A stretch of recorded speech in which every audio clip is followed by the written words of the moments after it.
What's up, y'all? Welcome back to the Ash Vibe Show. It's Warhammer Harris here, and today we are jumping into more Primarchs. Very specific Primarchs, though.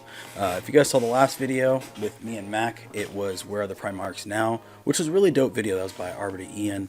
I think we're going to dive into a lot more of his videos. He presents the content really well, you know what I mean? And sometimes you just like people's voices.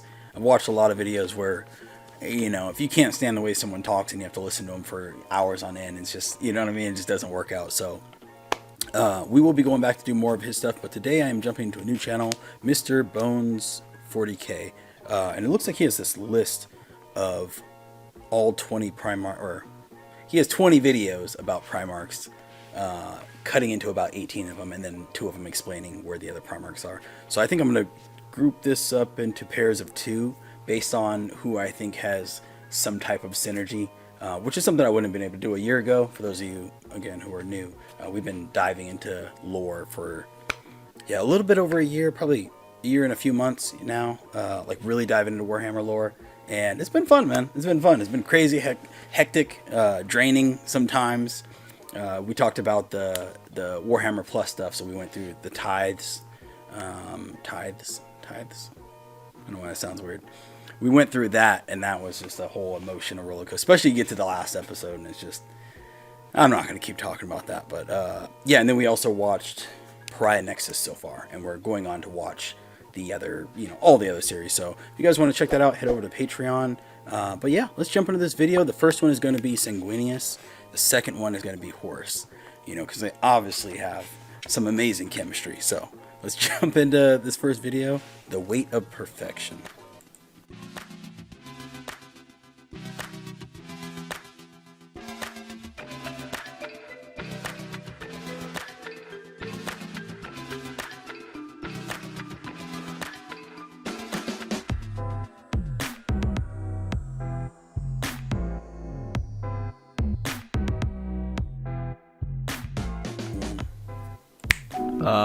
Hi, I'm Arthur, and this is part 8 in a 20-part series I am doing, covering an in-depth look into the psychology of the Primarchs and Order of Legions. Do you need to have seen the other parts to understand this one?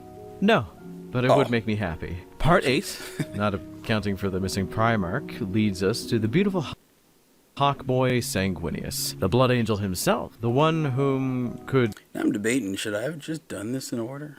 He said you don't need to watch them in order. I'll get back to the rest of them eventually, you know what I mean? I just, reading the Horus Heresy, the first 3 books, I just, I feel like I know this already, so starting with Horus is just the best course of action. So, well, actually, technically I haven't got to this specific part, but, I know it's coming by this point. I understand. So, yeah, let's, oh man.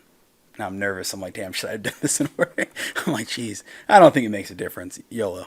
Do no wrong, cause no problems, and because of that is often maligned in the eyes of a lot of people, save for some of the more die-hard Blangels fans. Yes, I'm saying Blangels. I'm not taking that back. I like Sanguinius. I like what he stands for, but I understand more than anything why people wouldn't like him. He is a bit of a Christ-like figure, I would assume intentionally so, as the iconography of the Blood Angels is very much Catholic core, which is kind of cool. As someone who grew up Catholic, I do find the imagery does tend to go hard as hell from time to time. Like, I'm not much of a religious person by any stretch of the word right now, but I do enjoy studying various religious practices, and the Roman Catholic Church is just so responsible for most of the coolest iconography in 40k. Like, have you guys seen the Reliquary of St. Mary? Yeah, that shit is real. Like, well, like as real as you can, like, actually go see it, but you know what I mean. Yeah. But it contains a black skull and a golden statue preserved as a holy relic. This shit is the most 40k stuff you can...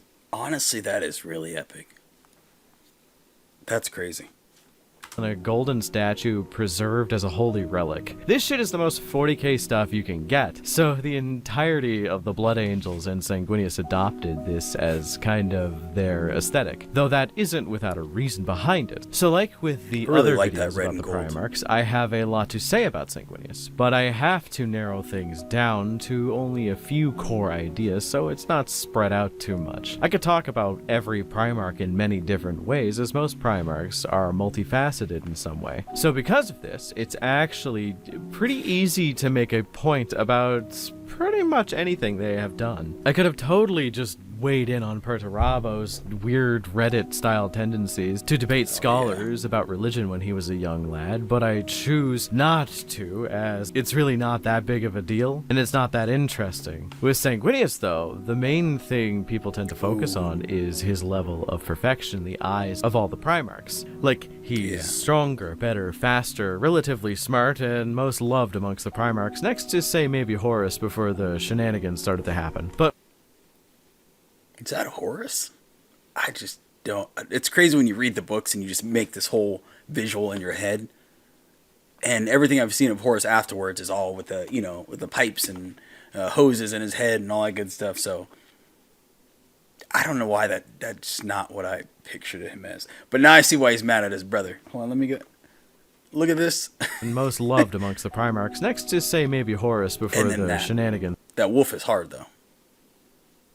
But yeah, it's not the same. Started to happen. But with Horus, he was playing the part of the diplomat. And with Sanguinius, he's just kind of a chill guy. Before we get into the weeds here, let me just break this down how I usually do in these.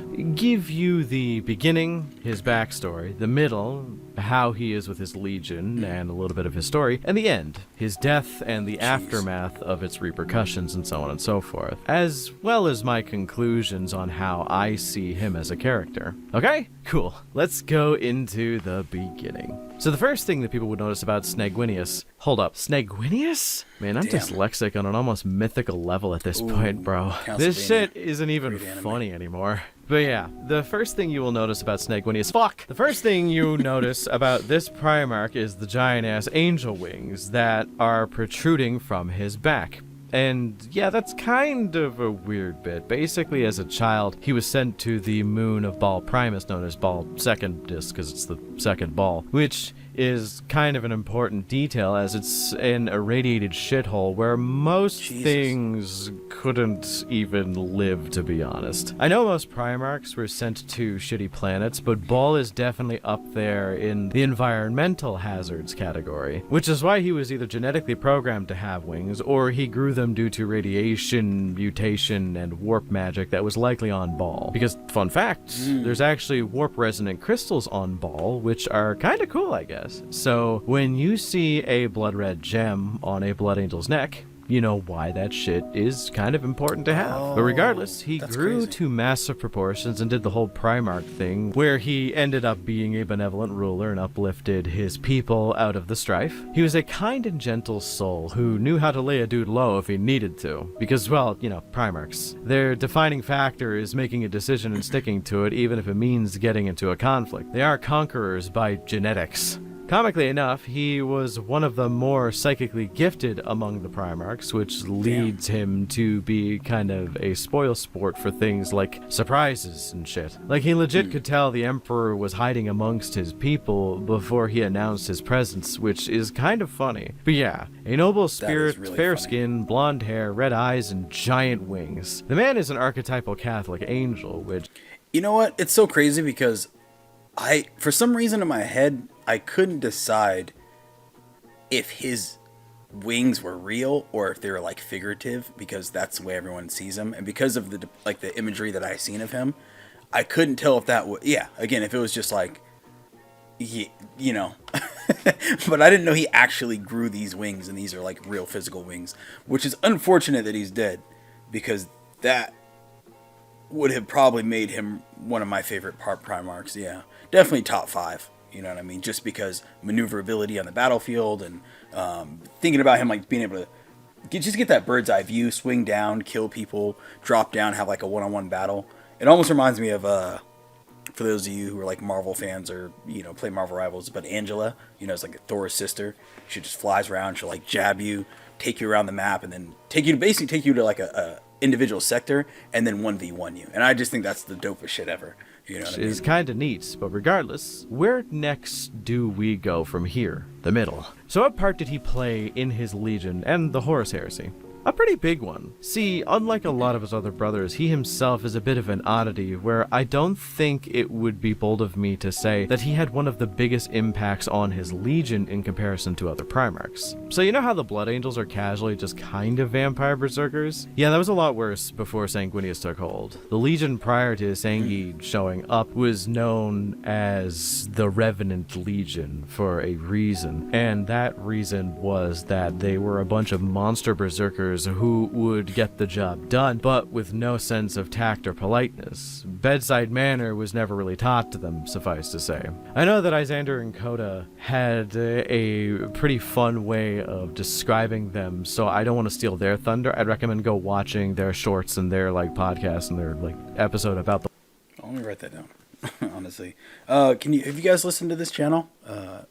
Izander and Coda, is that what he say? Izander? Hopefully I'm saying that right. Yeah, let me know if you guys can validate his claims on this channel, if it's something worth watching or diving into, or if I should kind of keep on the path that I am. Arbiter Ian, West Hammer, the Australian guy, I can't remember his name right now. He's hilarious. And yeah, obviously Bricky and stuff like that, but always down to learn more. So you guys, let me know your recommendations on that. Steal their thunder, I'd recommend go watching their shorts and their podcast and their episode about the Blood Angels. It's very fun. But in general, they would get their tasks done with a 100% sense of completion, but the aftermath would be a bit, not pretty. So Sanguinius showed up and actually showed them how to be noble, how to be kind, as well as how to suppress their violent urges. Weirdly enough, through artistic endeavors and also through their ability to learn, they were taught art. They were taught philosophy. They were taught they could engage in other mediums other than, wanton slaughter, which is really sad. But the Blood Angels came from there, and I think it's a beautiful thing that they did. So they served in glorious combat with Sanguinius for a long-ass time until the Horusy broke out, and the Horus Heresy, as a series, is where you see most of his interactions with his legion, and why he's one of the greatest men to have ever lived. Every Primarch liked him. Even Kurz kind of liked him, which is insane because that freak likes no one, not even his own kids. But regardless, Sanguinius is burdened by the idea of doing what is right even when it isn't something that benefits him. It's kind of the polar opposite of Kurz in that matter, where he will see the future and know that something horrible is going to happen, but instead of giving in or giving up, he will commit to it and do it only if it meant that the outcome wouldn't forsake his noble intentions as well as his morals. See, Sanguinius is someone whom I think perfection isn't the right word to describe him. I think loved is better. He is a very loved character, and there are people like him I have met in my life, people who strive to do the most good in their life even if it was at a cost of a very negative outcome. And this is both a good and a horrible thing. There's a book I love reading. I tend to only go through it when I'm having the worst time ever. It's kind of an essay and it's old as dirt, but it's called Happiness by Hugh Black. It's a weird long soliloquy about a bunch of random topics, and the story as to how I ended up getting a copy of it is really funny and also incredibly convoluted. I was 14 and me and my parents moved into this new house, and before he continues the story, I really like the storytelling aspect of how he's going through his video. First of all, voice flows very nice, so it's, you can kind of, I feel like this would be the perfect thing if I wasn't doing this reaction and talking to y'all right now. I'd probably be doing this and I'd be writing my own individual stories, my own, creating my own universe stuff, because I do have more angelic type characters. So I could see me going through this whole playlist in a day and just binge watching / listening to this whole entire thing. And honestly, I realize a lot of Warhammer 40k content is more auditorial podcast type stuff. You guys agree with that? Whenever they do show images, it's always slow moving images, literally just like this, slow moving images, slow transitions, and then usually dialogue over the top. Outside of your Brickies who throws himself on the screen and might have change out his legs or something like that. Just add a little bit more fun. But for the most part, it's really just getting the stories or the lore through auditorial sense. Fuck it. You know what I'm saying. All right. Let this man cook. It was hundreds of years old. It was a massive ancient log cabin that had been refurbished by an elderly couple, and they just had like this massive library that had this book in it. It's a part of a series. I don't really touch upon those, but the book itself is kind of an essay about what it means to truly be happy, and what are the various means in which people try to become happy. It's helped me through some dark times. And I can't help but think about several sections of the book that are dedicated to the idea of self-sacrifice in order to help others get through hard times. It's the smile that carries a family kind of mentality, which is... Sorry, look at this elegant-ass picture. I see why you're hated, bro. I can already see it. You know, I'm not even... Should you have died? Probably not. But I get it. The idea that I feel Sanguinius exemplifies quite a lot. He's put into this position where his moral compass is the most altruistic by default of all of his brothers, and because of this, he is always making a good impression on his brothers. Each of these individuals are chomping at the bit to impress him. He is a kind soul, but I can always feel that although it isn't performative, as the book I referenced earlier goes on to state, if you sacrifice your own happiness for others for too long, it can cause you to grow bitter. Which later into the heresy, there are several breaking points, several moments that are kind of at the expense of Sanguinius, which causes breaks in his psyche to form. And thus the Black Rage we know the Blood Angels have today begin its inception. It culminates in one of the greatest speeches in the Horus heresy, and that is Sanguinius at the gates of eternity simply saying, "I don't want to be here," where he is basically acknowledging that he is at his breaking point, but he had to ride this wave out until its bitter end. And where did that lead him? To his death at the hands of his closest brother, Horus.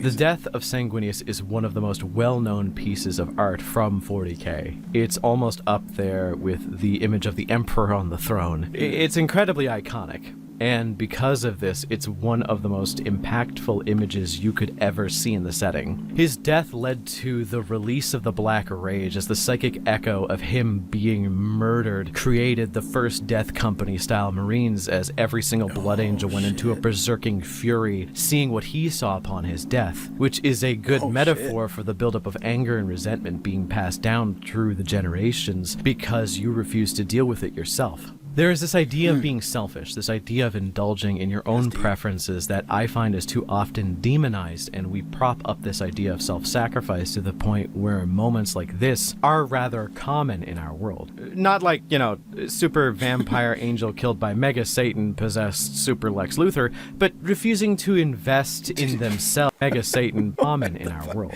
Not like, super vampire angel killed by Mega Satan possessed super Lex Luthor, but refusing to invest in themselves until it's too late and they break down, causing more damage to themselves and others around them than if they would have just said no once or twice or did something that only benefited them and no one else. The greater good is a good concept in a vacuum, but you can't burn yourself out on the idea of doing good for others for the sake of promoting some greater good. It's a topic I think that a lot of people can relate to, and I know that, especially right now, it's something that I can relate to more than I could ever convey in my words. And it's honestly why so many people are divisive about Sanguinius.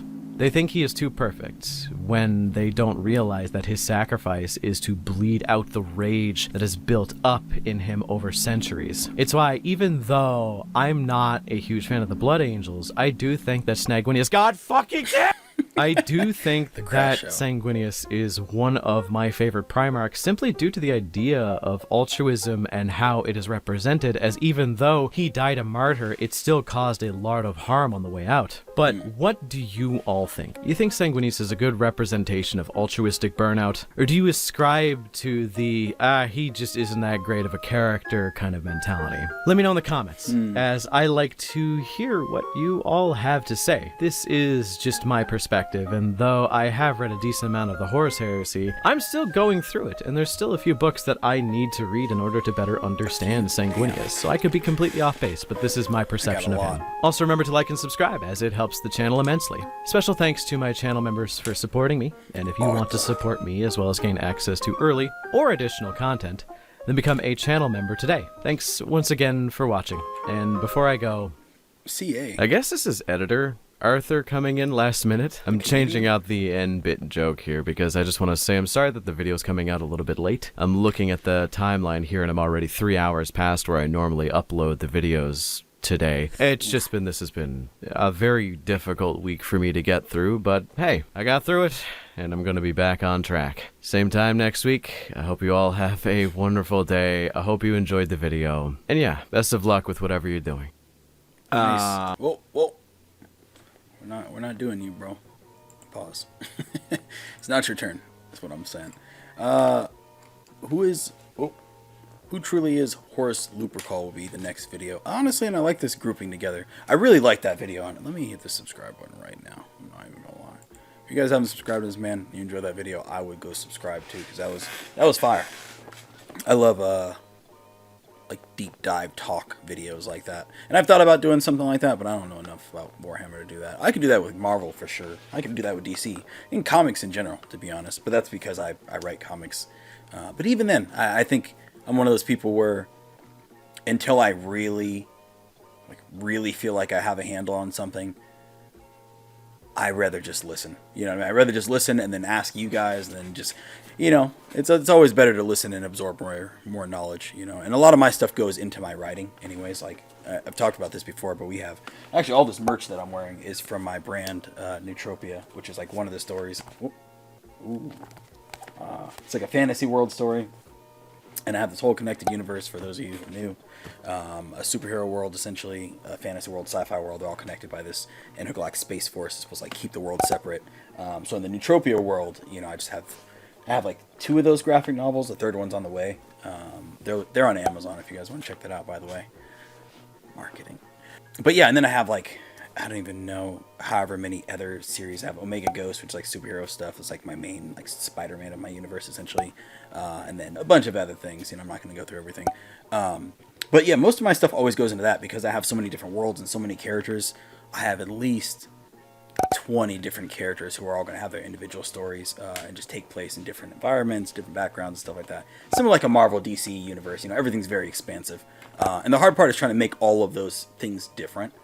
To where a lot of times, if I wasn't doing YouTube, everything in my life would essentially go into one character or another, So, yeah, a lot of times I'm just absorbing information. And that's why even on this channel we do our Warhammer stuff where we deep dive. We have our League of Legends stuff and just a bunch of other video game things like Resident Evil right now. We have anime, we have comic books, just all the different things. So yeah, man, I love this journey, and it has been very fruitful.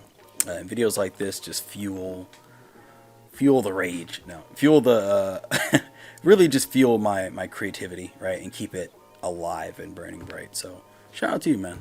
I appreciate it. Next video is triple the amount of time this video was, and it's making me question, like, damn, should I have just done separate videos? I could just do separate videos. Hi. Whoa. You've already said your piece, man. I could just make these all separate, but I feel like that's not as much value for you guys. So yeah, I'm gonna go ahead and quadruple the length of this video right now with who truly is Horus Lupercal. I should be dropping these hopefully a Warhammer video per week is what I want to do, and I want to do that at least up until like June time, you know what I mean, like really just get through like a lot of lore. Once Matt comes back in about a week or so, then we'll have like our bigger reactions to of like bigger concepts, like covering the entire Horus Heresy and like, things like that, like timeline videos and whatnot. But yeah, all right, let's jump into this. Raid Shadow Legends. What the hell is this promo? Sponsoring this video. Hi. Oh, okay. I'm Arthur, sure. and this is part 60. Wait a sec. This is part 12 in a 20-part series I am doing covering all the Primarchs in Order of the Legions. This is part 14 in a 20-part series I'm doing covering all the Primarchs in Order of the Legion. Okay, it appears as though I have miscounted. There was a gap somewhere between releases, and it appears I defaulted on the numbers. Forgot the Primarchs were one behind because I had something funny planned for Primarch number 20. So, this is actually part 15, and I'm a bit of a moron for losing track. Surprised not many of you called me out for this, or at least maybe I didn't notice. Does it matter? I mean, yeah, I guess, because at 20 I do have something silly, but I just wanted to acknowledge it because I realized I lost track with the Magnus video. Oh, but alongside that, do you need to have seen the other parts to understand this one? No, but it would make me happy. And also, now that I pointed it out, feel free to go back and watch my Gilliman video and laugh and point at me for forgetting how counting works. Regardless, this is one of the videos I've been kind of excited to get to, as there is an entire series of books named after this Primarch. This man is the most important character likely in the 40k franchise as a whole, next to the Emperor. And because of that, he deserves a bit more of a deep-seated dissection. Who else could it be but the bald dickhead himself, Horus the Heresy Lupercal, a man of great internal strength, of great internal resolve, and a man of great insecurity. I have a lot to say about him, but before I do, we gotta get into the one, the only, it is in fact, your boy, Raid Shadow Legends. It's that time again. You know 'em, you love 'em, and they're back once again with some good tidings for this holiday season. Gaming, winter fun, need to watch stuff on your plate, kind of work things, and Raid can I do provide need water, though, for actually, any new 'cause I player take who this uses my link or QR code only. You register, and then once you're done, you go to xmas.raidrpg. Insane prize, all chance to win all that. your water, But if you kids. download Raid using my link, which if link to from these Lord. the roars of downloads out here, that is a good okay, there we Horus. Horus is such an enigmatic figure. I find there is a great deal of complexity to his character, and I have been thinking about him quite a lot. He is the first Primarch found. Fuck off, Alfarius. That was a joke. He is the most loved by the Emperor. He is the best in almost all categories. Smarter, stronger, and almost a greater fighter than most of his brothers. The only ones being able to best him are the ones that are hyper-specialized duelists who are the best at dealing with Primarchs, and even then, it is an uphill battle. He is a philosopher, he is a strategist, he is a warrior, but he is also nothing. There's an idea of Horus, some kind of abstraction, but there is no real him, only an entity, something illusory, and though he can hide his cold gaze, and you can shake his hand, and feel flesh gripping yours, and maybe you could even sense by reading the books that your lifestyles might even be comparable, he simply is not there. Anyhow, Horus is not a real character, and I don't mean that in terms of writing and quality of writing. I mean that in terms of him being genuinely a blank husk of a man who is constantly trying to be whatever he needs to be in order to please those around him. He is a proud individual who believes that he is the best of the best of the best, but he is also someone who is put into a position where he is treated as essentially the king of all middlemen. Horus turning into the chaos corrupted dingleberry that he became, I think was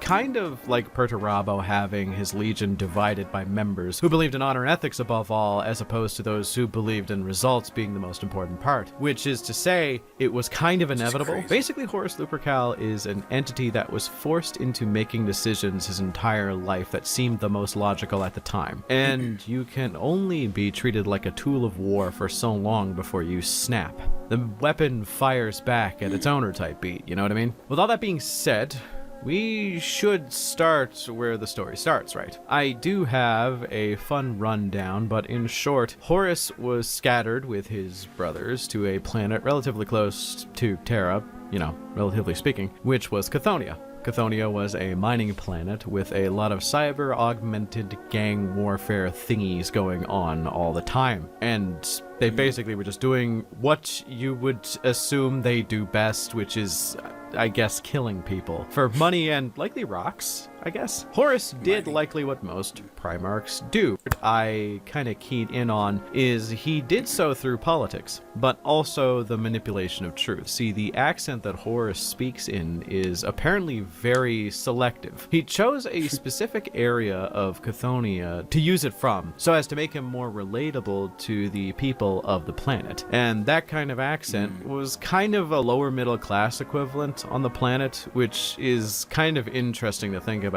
It's like if a Primarch tried to unify all of America and the planet we're on, so he chose to speak with an Ohioan accent of all places. But he never learned the accent. He picked it up intentionally as a manipulation tactic. The easiest way to accomplish a goal of some kind was that, and so he did it. As stated, he was the first Primarch discovered by the Emperor. And I'm not acknowledging that it could have been Alfarius, as that is dumb as fuck. But regardless, as the first Primarch to be discovered, there was a steep learning curve. Horus had a lot of expectations placed upon him because, well, that's what the Emperor was planning, right? He wanted to put Horus on the right path, best foot forward type beat, filling Horus's head with dreams and pride before introducing him to his legion, the Luna Wolves. From here, Horus and the Emperor fucked up the universe in the best way possible, claiming planets left and right. As with a Primarch leading a legion, they tend to be invigorated with new tactics and just a zest for life, innovating a type of Space Marine combat tactic known as the Spear Tip Assault. Horus changed the landscape of all tactics the Space Marines should use after that point. Horus was determined and did everything he was told to do by his father, and it was all pretty copacetic until, well, Leman appeared. Yep, for those who didn't know, Leman Russ was the second Primarch that they found after Horus. And because of that, he could not be Russ. Leman looks like a boss.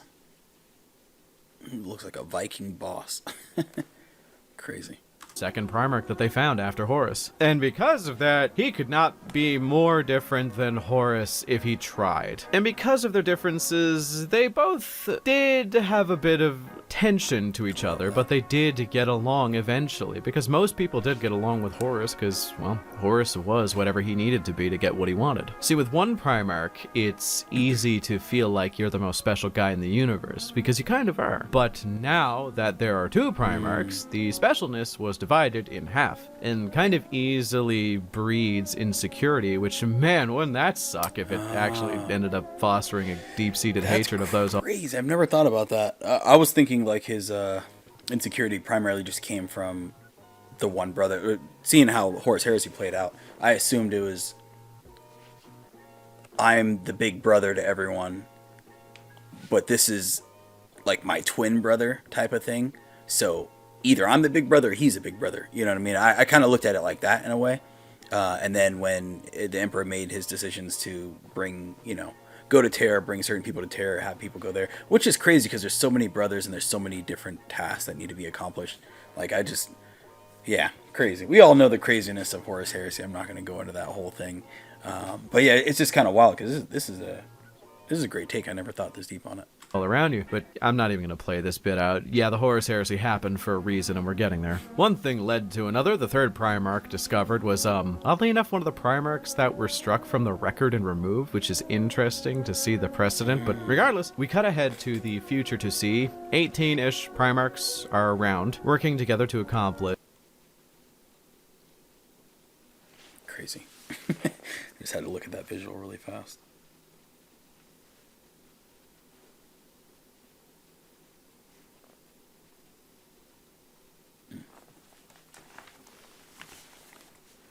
Vulcan looks dope.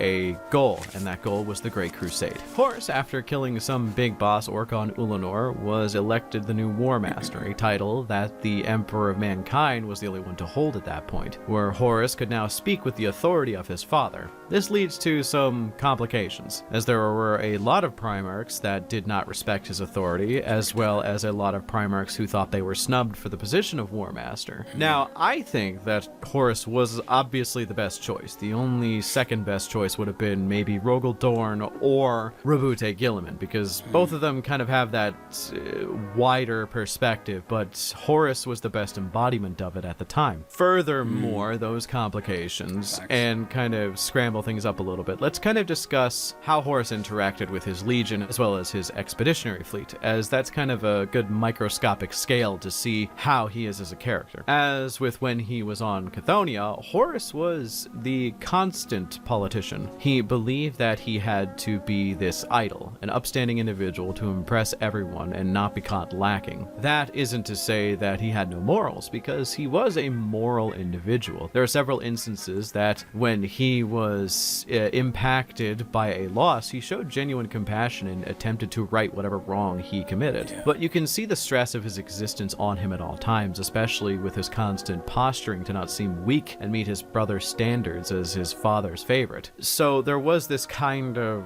rank of individual called a remembrancer. Remembrancers were a group of half politicians, half journalists, and half historians that their main goal was to create art and recordings of what was going on during the Great Crusade. But when you were someone like Horus, the level of scrutiny that you were likely under was significantly amplified due to the title of War Master being affixed on you. So that stress to be constantly posturing was very important to him, as he didn't want to seem like he was the wrong choice to his brothers, which I don't think there was anybody who had a bad opinion of Horus. With that came him creating a council, not specifically because of the stress, but just in general, he had this council known as the Mournival. The Mournival, or Mournival, were a group of 4 of his most trusted captains, each one having to have radically different opinions. These opinions had to balance him out, each one of these 4 individuals representing 4 different aspects of the moon. These opinions range from someone who's a staunch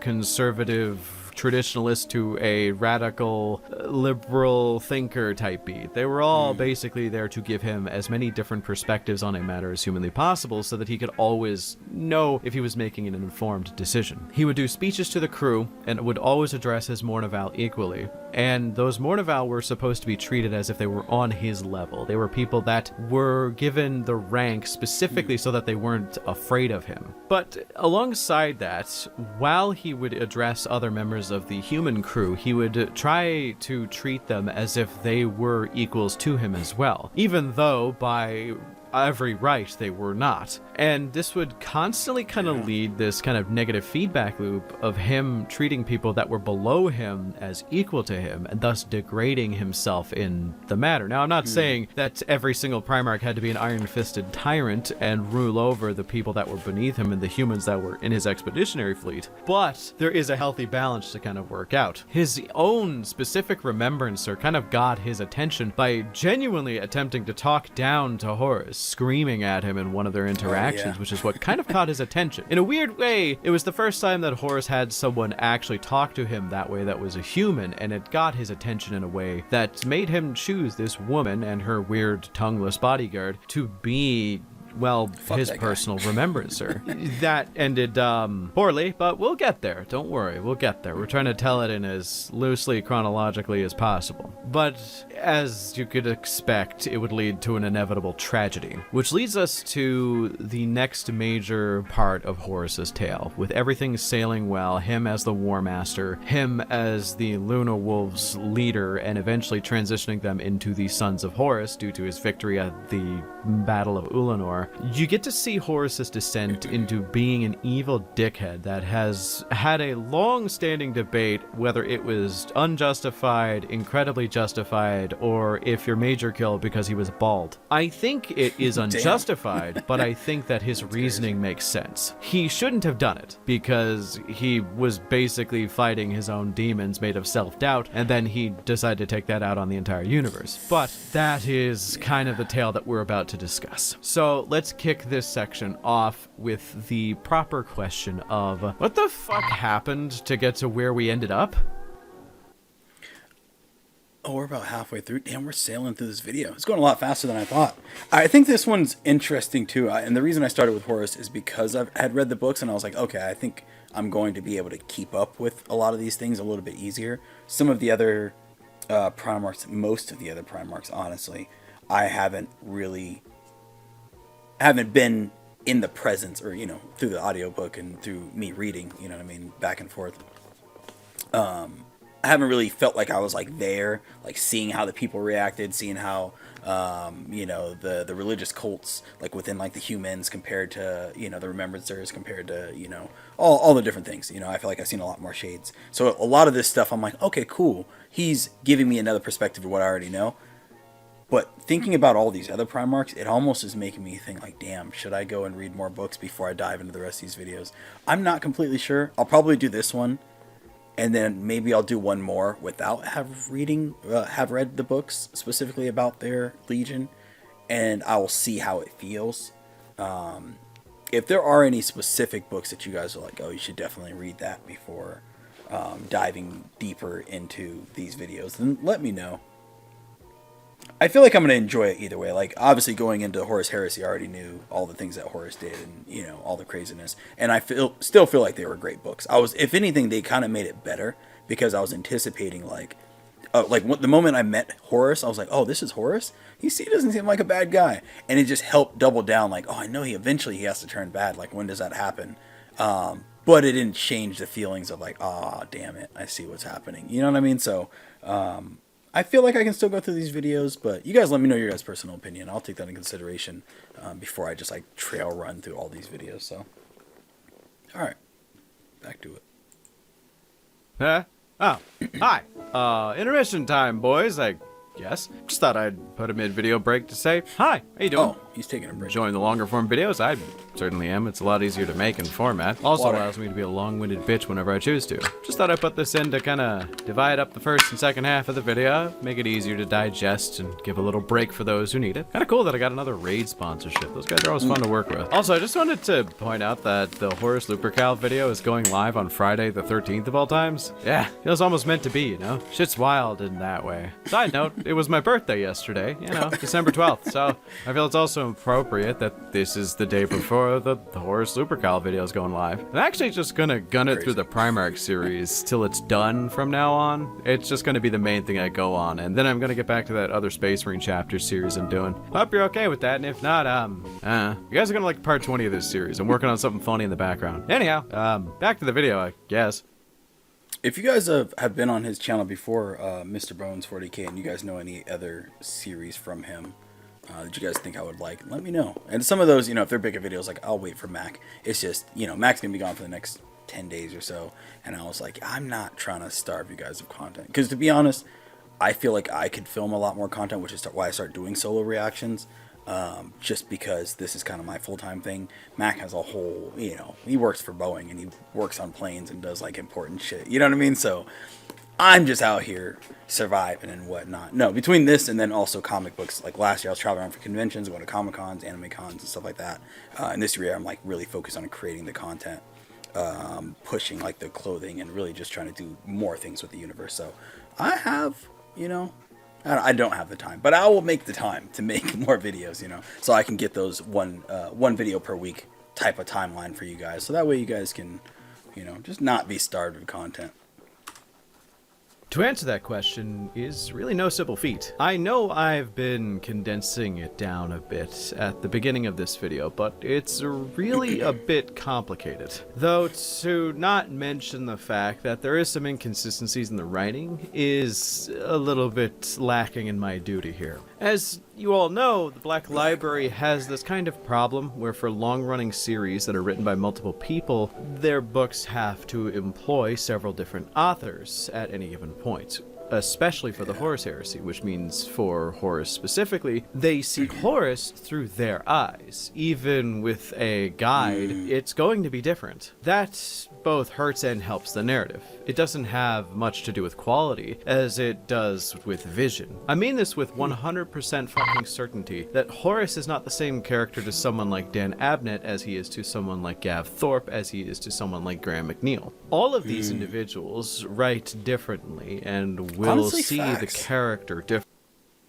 I was going to say all three of these are different. Yeah, I was going to say the first three, Dan Abnett, Dan, solid. Yeah, crazy. They all did feel different too, tone-wise, and I couldn't tell if like that was just because like the time shift that they had, going from, you know, being Luna Wolves, and then all of a sudden it's Horus Heresy, and then, don't really explain like that transition.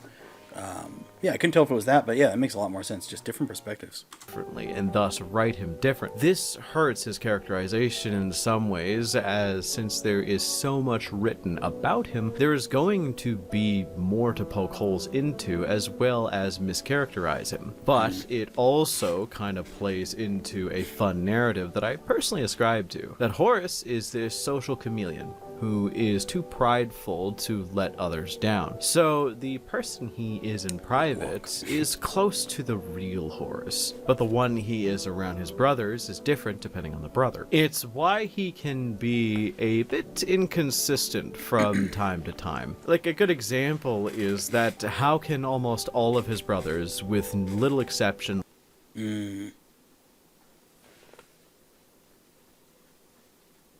Dope. like him? That's almost impossible due to how different their opinions are and what different characteristics they enjoy in others. Like, Sanguinius is only the second place guy for most likable, and even then, a lot of his brothers still didn't like him for who he was. So Horus has to play to the strengths and weaknesses of his brothers for them to like him. With that being said, I do think that that kind of inconsistency is a good thing and a bad, though I should say I'm not fully done the Horus Heresy. I'm going really goddamn slow because I want to enjoy it and absorb as much as I can, but with all that being said, you kind of catch my drift. So what truly happened? The actual thing, the event. Well, for one, he encountered chaos when not protected or mind-wiped by the Emperor. Essentially, there was a minor demon incursion on the planet known as 6319, and although he wasn't the one to kill Samus, no, not that one, he saw a lot of what happened. It was the first crack in his armor, so to speak, as things started to kind of unravel. He deemed it time to change over his legion to the Sons of Horus, which might be insignificant, as fundamentally it's the same army, they just changed the name, but it shows a change in his mentality, a change in his representation, the change in the front of what he represents to those around him, as these were now his property. The creation of him. The blood angels were named after a reference to Sanguinius, who is an angel of blood, but they are not named directly after him. They are not his property. The Space Wolves are named after Fenrisian traditions of the Vilca Fenrica, which is a cultural thing. The Iron Hands were named after Ferrus Manus' Iron Hands because they thought they were cool, I guess. And also Ferrus... you know what? The Iron Hands can technically be considered named after Ferrus Manus, because Ferrus Manus trans... You know what? I kind of lost myself there, but you catch what I mean. Like, to force the name... I do have to say, Samus, that whole Samus, like, section in the Horus Heresy was, like, mad creepy. I'm not going to lie. Because I think that portion I was... that's when I was, like, on treadmill with the audiobook. Because I'll sit... If I have time to sit down and actually physically read the book, I usually will just, take time to just take a couple hours, this and that. But when you're going through so many different books, and I'm also doing it is a lot. I was like, it's going to take me over a year to get through all of these books. The 3 that I did get over. And I got through those in like 3 months, I think. But yeah, that's the help of audiobooks, being on the treadmill or whatever. And just having like the sounds and just... Yeah, creepy. And it would be like nighttime, so I have no lights on. I'm just like walking. I'm just like, stretching. It got to the point where it was so eerie at certain points. I'd have to like look over my shoulder to like make sure I'm alone in the room type of vibe. So, they did that part really, really well. So kudos to them.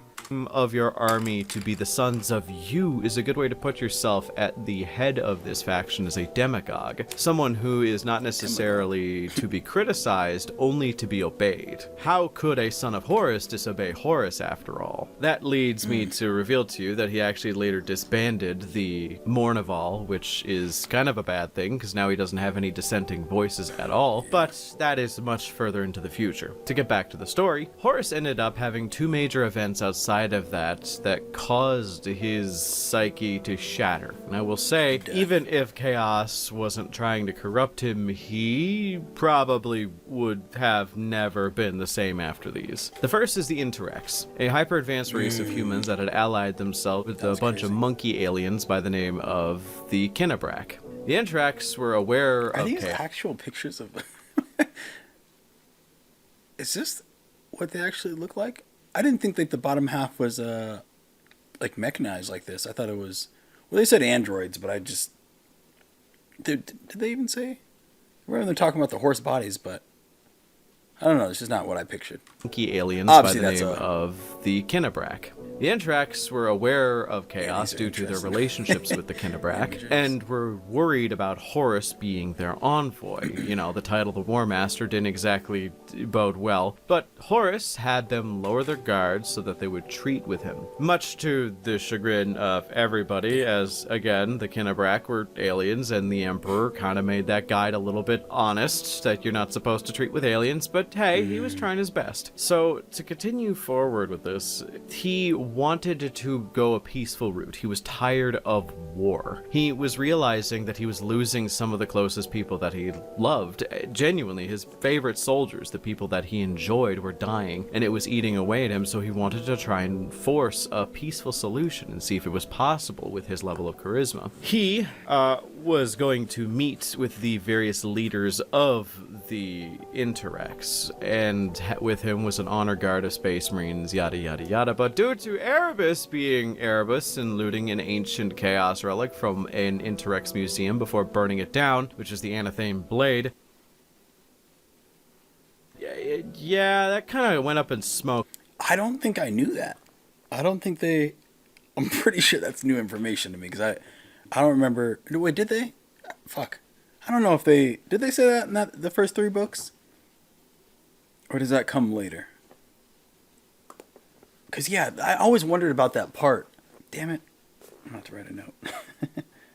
Because basically the Interrex just assumed that Horus the Heresy Lupercal was trying to steal Chaos relics and was just under the guise of being a non-Chaos individual. Horus just shattered, as he really, really wanted to try for peace, but he never got to. Yeah. Again, Erebus is kind of responsible for a lot of horrible, horrible goddamn things. The encounter, or at least the recollection of the Samus demon on 6319 was the thing that caused a small crack in Horus's resolve. The Interrex debacle was what caused that crack to spiderweb, turning into this myriad shattered image that was barely held together. So after that, Horus received the second thing that was kind of the final nail in the coffin here, which was there was some news that a planet that he had conquered had began to secede from the Imperium and openly rebelled under a governor that he had instated himself, a man by the name of Temba, and this planet was known as Davin. Davin was kind of an important part of Horus's story because he trusted Temba. He remembered this man. Primarchs don't usually forget anything, but he had a high regard for this individual. He ended up going to Davin to quell this rebellion because, well, this is kind of an unprecedented event. If his brothers had found out that the War Master, the one who was supposed to lead them all, wasn't able to keep one planet in pacification, then, well, why would he be the War Master? There'd be petitions and the pressure was mounting, so Horus had to go and find out. He showed up to Davin, specifically looking at a few of the moons of Davin that had ships that Temba would be on, as well as going to the planets that are nearby, but specifically to the main moon of Davin, which, whoopsie poopsie, is a Nurglite plague moon now filled with zombies. It's also orbited by Temba's ship. So, to kind of skip past the boring bits of the constant fighting, Horus beamed onto Temba's ship and was going to slaughter him and, put an end to this as quick as possible so that he could regain control of Davin and all the associated planets. Unfortunately, this is where the Anathame Blade kind of shows up again. See, the Anathame Blade is a Nurglite Chaos relic. That's what it looks like. Crazy. It is one of the most powerful relics in existence because it is the ultimate assassin's weapon. In order to activate its power, one simply has to state the name of the individual who is supposed to be killed by it, with the intent and so on and so forth. And then the weapon's poisons become perfectly matched in order to kill them, which is one pretty bullshit hack. I don't know why they wouldn't make this into like a bolt or maybe like a crossbow round or some shit. A sword, a knife, who cares? It works, But yeah, he was basically cut by the blade. Not deep, but just enough for the poisons to take hold. Horus was now dying. That's wild. I assumed that blade just affected any Primarch, like it was just some god-made gift type of thing. But yeah, that's crazy. They specifically calibrated to Horus. That makes sense why they couldn't identify the poisons and all that good stuff. Damn, I'm gonna have to go through and read these other books now. Fucking Christ. Winning the fight, being pulled away from the area by his men who came to recover him, which led to a small massacre of civilians that got in the way on Horus's ship. See, what happened were the Space Marines were carrying Horus's body to the Medicae, but civilians were getting in the way and not moving out of the way fast enough, so they just charged through them like a battering ram. It was literally just steamrolling people and causing them to be a smear on the ground. It ended with them putting Horus under and were trying to surgically extract whatever poison and disease tissue they could. He was visited by memories, visions, warp entities, and chaos ghosts, slowly being killed, and is eventually convinced to be brought down to the surface of Davin by Erebus to conduct a chaos ritual to bring him back, thus corrupting him to be the dick we all love and know now. He, from there, had a radical shift, allegedly, in what he was shown to believe in. But I think it is just the most logical leap into what happens next, with a little bit of his emotional state being amplified by chaos. When you push someone like this to the edge, when you give a man absolute power with no oversight and no one to police him, then what do you expect to happen when you treat him his entire life as a tool and then give him infinite authority with no repercussions? Hell, even if he rejected chaos, I feel like he would still rebel against the Imperium at some point. It was just kind of a matter of time. If I remember correctly, when Wolfykins himself stabbed him with the Spear of Truth, causing him to revert back to his normal uncorrupted Horus self, he basically came to the same conclusion that he needs to ride this out to the end, making Lehman Russ seem a bit confused. But you know what? We wouldn't have a series if Horus the Heresy Lupercal didn't, I guess, hate the Imperium enough to siege it. There's a mix of reasons as to why he would choose this. He's killed billions. He killed his own brothers, either through order or by his own hand. He is by his own making a tyrant. The reason? He was sick of the world, sick of war. He wanted there to be nothingness. This was basically him trying to end his own life the long way around. He was trying to burn everything to ashes in his own rage at being a tool. I think he's also been confirmed to have seen all the fuck shit the Emperor lied about, and had all the memories that he got wiped brought back to him, which is more than not at all, which even if it was once, that's still pretty fucked. But do you honestly think the Emperor only did it once? Nah, bitch, I could name at least 4 times. So I think his old memories were reawoken. The great lie of Mars was told to him, and man, when he found out about the planet Moloch, he was pretty pissed at the hypocrisy of the Imperium of Mankind outright rejecting chaos. So it's like when Gilliman awoke to find out that the Imperium had turned into a religious bureaucratic shithole rather than a regular bureaucratic shithole. But instead of Gilliman, who is relatively stable, you had Horus, who was surrounded by the various murder gangs of Chthonia for the majority of his childhood. I like how in lore it's stated that if Horus won, he wouldn't have even done anything productive or successfully. The Cabal, a group of super alien psychics who wished to see chaos removed from the universe, they saw the perfect vision of what would happen on either side, and if Horus won, he would literally just burn all of humanity to the ground before he would be killed himself. Which is pretty par for the course with Baby Rage. This is going to sound super pretentious, but it has a lot to do with the repression of his sense of self. When you don't allow yourself to express your negative and positive traits properly, they manifest in other ways. You can grow to resent the world around you for not being able to control yourself well enough. That you would be perfectly fine if you could just simply be a bit more disciplined and hold back all those negative traits that everybody's seeing. Once you get to a certain rank in your armies, you'll be fine. You just need to lock in for that long. When in actuality, not showing who and what you are is one of the most dangerous things a person can do for personal growth. Within reason, pushback and judgment mixed with self-reflection and realization is one of the most important aspects of life. It's how we develop. We learn through the views of others. We learn what faults in ourselves we wish to correct, and then we adapt and overcome them. When you don't have that kind of internal monologue, and you don't have that kind of representation to the world around you, well, you can never become better than who you are now. You will, which is where we are with Horus.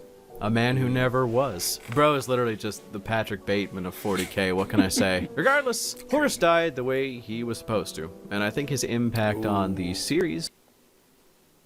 That's a beautiful image.